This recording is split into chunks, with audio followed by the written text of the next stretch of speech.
বিয়ের পর এই প্রথম লোকনাথ একা যাচ্ছে শ্বশুরবাড়ি। তাই মিষ্টির হাঁড়ির পাশাপাশি বড় কাতলা মাছটাও লোকনাথ সন্ধ্যা বাজার থেকেই কিনে নিয়েছিল।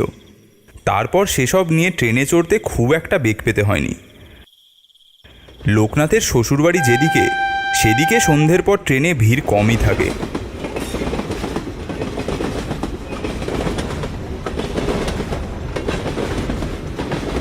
ট্রেন যখন লোকনাথের শ্বশুরবাড়ির স্টেশনে পৌঁছালো তখন রাত বেশ গভীরই হয়েছে।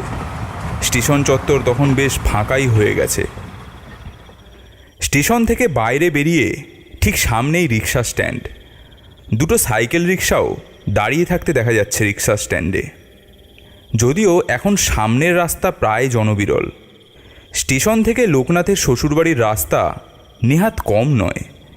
এতটা পথ এই রাতে শুনশান রাস্তার ওপর দিয়ে হেঁটে যাওয়া মোটেও সুবিধের নয়। এখন রিক্সা দুটোকে দেখে লোকনাথের মনে হলো ভাগ্য সুপ্রসন্ন। লোকনাথ এগিয়ে গিয়ে লাইনে দাঁড়ানো দুই রিক্সাওয়ালাকে জিজ্ঞেস করল,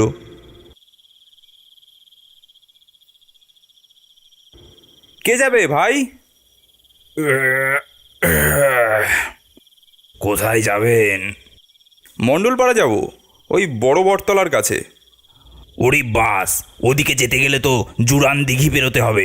না না না না না দাদা, ওদিকে যেতে পারবো না। বলেই লোকনাথের হাতে ঝুলতে থাকা কাতলা মাছটার দিকে দৃষ্টি দিয়ে বলল, তাও আবার ও জিনিস নিয়ে আপনি এই পথে এত রাতে যেতে চান? নিঘাত মারা পড়বেন মশাই। তার চাইতে এক কাজ করুন, এই স্টেশনেই রাতটা কাটিয়ে দিন। ভোর ভোর হলে চলে যাবেন, কোনো সমস্যা হবে না। শুনে কিছুটা দমে গেল লোকনাথ। কল্যাণের মুখটা আরও বেশি করে মনে পড়তে লাগলো। এতটা পথ পাড়ি দিয়েও আজ রাতে তার বউয়ের মুখদর্শন হবে না। মনটা বেশ বেজার হয়ে গেল।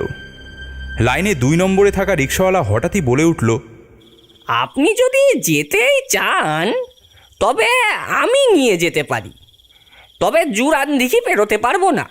তার আগেই ওই ঘোষপাড়ার শিব মন্দিরের সামনে নামিয়ে দেব। ভাড়া লাগবে 50 টাকা। রাজি থাকলে বলুন।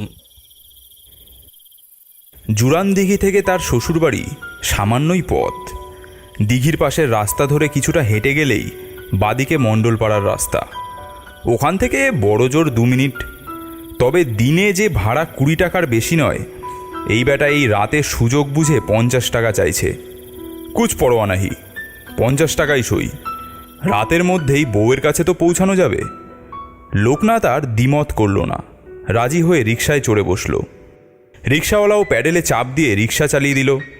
অন্য রিক্সাওয়ালাটা যদিও একবার বলে উঠল, দাদা, এই বেটা টাকার লোভে আপনাকে একেবারে মৃত্যুর মুখে ঠেলে দিচ্ছে। ওই মাছ নিয়ে জুরান দিঘির পাশ দিয়ে এই রাতে যাওয়া মানে নির্ঘাত মৃত্যু। রিক্সা চালক ততক্ষণে স্পিড বাড়িয়ে দিয়েছে, তাই আগের রিক্সাওয়ালার শেষের কথাগুলো ঠিক ভালোভাবে কানে পৌঁছালো না লোকনাথের। সে তাও তার রিক্সা চালককে জিজ্ঞেস করল, ও লোকটা কী সব যেন বলছিল? মৃত্যু ভয়টয় দেখাচ্ছিল। দিনের বেলা ও পথে কয়েকবার তো গেছি, কই কেউ তো কিছু বলেনি। তা এখন সমস্যাটা কি? আর এই মাছ নিয়ে যেতে বাধা দিচ্ছে, ব্যাপারটা কি বলো তো? ওর কথায় কান দেবেন না বাবু, নেশাখোর আপদ একটা। রিক্সা চালক বললেও মনটা কিন্তু লোকনাথের খচখচ করতেই থাকলো। যদিও রাতের ফাঁকা রাস্তায় রিক্সা চালক 20 মিনিটের পথ 10 মিনিটের কিছু বেশি সময় পার করে ঘোষপাড়া শিব মন্দিরের সামনে পৌঁছে গেল। রিক্সা থেকে নেমে ভাড়া মিটিয়ে লোকনাথ শেষবারের মতো জিজ্ঞাসা করল, ও ভাই, এতটা পথই যখন এলে তখন মণ্ডলপাড়ায় ঢুকলে না কেন? না হয় আরও কিছু টাকা বেশি নিতে। আসলে এই ঘোষপাড়াতেই আমার বাড়ি।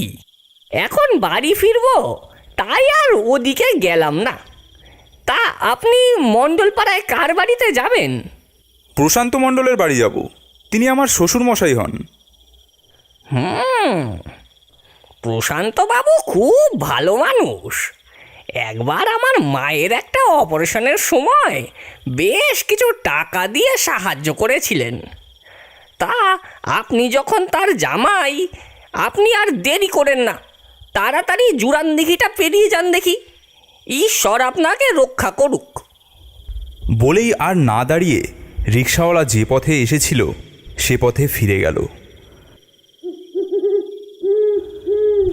লোকনাথের মনে হলো লোকটা কিছু একটা বলতে গিয়েও বলল না, কিন্তু সামনে তাকাতেই রাস্তার দিকে দৃষ্টি যেতেই লোকনাথের মনটা ভালো হয়ে গেল।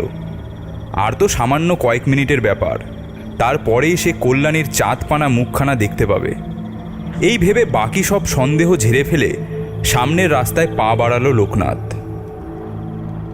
ঘোষপাড়া শিব মন্দির ছাড়িয়ে কিছুটা হাঁটলেই ডান দিকে পড়ে জুরান দিঘি। বেশ লম্বা দিঘি, তবে তার পাশের রাস্তাটিও চমৎকার। আজ পূর্ণিমা নয়, তবে দিন দুই বাদেই পূর্ণিমা, তাই আকাশে হালকা চাঁদের আলো রয়েছে। জুরান দিঘি থেকে ঠান্ডা জলীয় বাতাস বইছে। বেশ খোশ মেজাজেই এক হাতে মিষ্টির হাঁড়ি আর অন্য হাতে কাতলা মাছ ঝোলাতে ঝোলাতে দিব্যি হাঁটছিল সে। জুরান দিঘির পাড় বরাবর কিছুটা যেতেই হঠাৎ তার মনে হলো দিঘির জলের দিক থেকে বাতাসের সাথে কি একটা যেন ভেসে উঠে এলো রাস্তার ওপর। একটা যেন ধোঁয়ার কুণ্ডলী। মুহূর্তে সেই কুণ্ডলী একটা অবয়বের রূপ নিয়ে এসে দাঁড়ালো একেবারে লোকনাথের সামনে। লোকনাথ অবাক হয়ে দেখল তার সামনে এক নারী মূর্তির আবির্ভাব হয়েছে। ঘোমটা দেওয়া এক নারী মূর্তি যেন হাওয়ায় ভেসে এসে দাঁড়ালো লোকনাথের সামনে। নারী মূর্তির মাথার ঘোমটাটা একটু সরে গেল। লোকনাথ দেখল ভয়ঙ্কর কঙ্কালসার এক মুখ। শাড়ির আঁচলের নিচ থেকে শাখা পড়া দুটো কঙ্কালসার সরু সরু হাত বের করে নাকি সুরে খ্যানখ্যানে গলায় সে বলে উঠল, মাছটা দে দে মাছটা। আজ মাছে মাংসে খাবো, কাতলা মাছ আর এই মিনসের মাংস।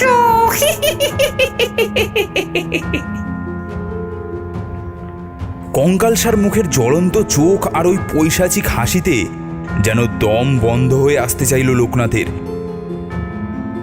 সে চাইছে ছুটে পালাতে, কিন্তু সম্মোহিতের মতো চোখ কপালে তুলে সে দাঁড়িয়ে রয়েছে এক জায়গায়, যেন নড়তে পারছে না।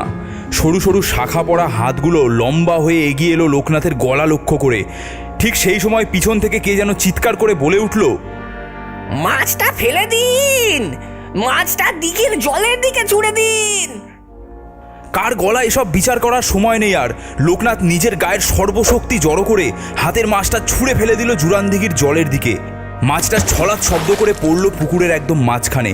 সঙ্গে সঙ্গে একটা অদ্ভুত আওয়াজ করে সেই ভৌতিক নারী মূর্তি যেন হাওয়ার মধ্যে দ্রুত গতিতে ভেসে গেল জুরান দিঘির জলের দিকে, যেন মাছটাকেই ধরতে চায় সে। সঙ্গে সঙ্গে একটা রিকশা এসে থামলো লোকনাথের পাশে। তাড়াতাড়ি উঠে পড়ুন বাবু। রিকশা চালকের কথা শেষ করার আগেই তড়াক করে রিকশায় উঠে বসলো লোকনাথ। রিকশা চালক দ্রুত প্যাডেল চালিয়ে বলল, ও ফিরে আসার আগেই জুরান দিঘি পেরিয়ে যেতে হবে। দ্রুত প্যাডেল চালিয়ে জুরান দিঘি পেরিয়ে গেল রিকশা চালক। তারপর রিকশার গতি একটু কমিয়ে রিকশা চালক বলল, আর ভয় নেই বাবু, জুরান দিঘি পেরিয়ে গেছি। এসব এসব কি? তুমি আমাকে আগে বলনি কেন? লোভে বড় পাপ করতে চলেছিলাম গো দাদা, কিন্তু জটাধারী মহাদেবী রক্ষে করলেন।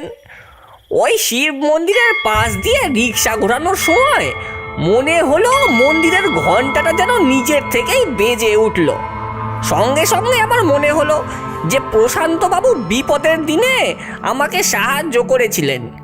আমি কিনা তার জামাইকেই ঠকিয়ে অতিরিক্ত ভাড়া নিয়ে তাকেই আবার মৃত্যু মুখে ঠেলে দিলাম। মনটা সায় দিল না, তাই প্রাণের ঝুঁকি নিয়েও ফিরে এলাম। কিন্তু কিন্তু পেতনিটা কে? ও হলো ওই জুরান দিঘির শাকচুন্নি। দিঘির ওদিকের একটা ছোট্ট ঘরে থাকতো। ওর বর পণ নিয়ে আর একটা বিয়ে করবে বলে ওকে ওই দিঘির জলেই ডুবিয়ে মেরেছিল। বেঁচে থাকতে নাকি মাছ খেতে খুব ভালোবাসতো। অপঘাতে মরে শাকচুন্নি হয়েও মাছের লোভ যায়নি। মাছ হাতে পুরুষ মানুষ দেখলেই ও আক্রমণ করে। আক্রমণ করে মাছ ছিনিয়ে নেয় আর মানুষকে ঘাড় মোটকে খুন করে।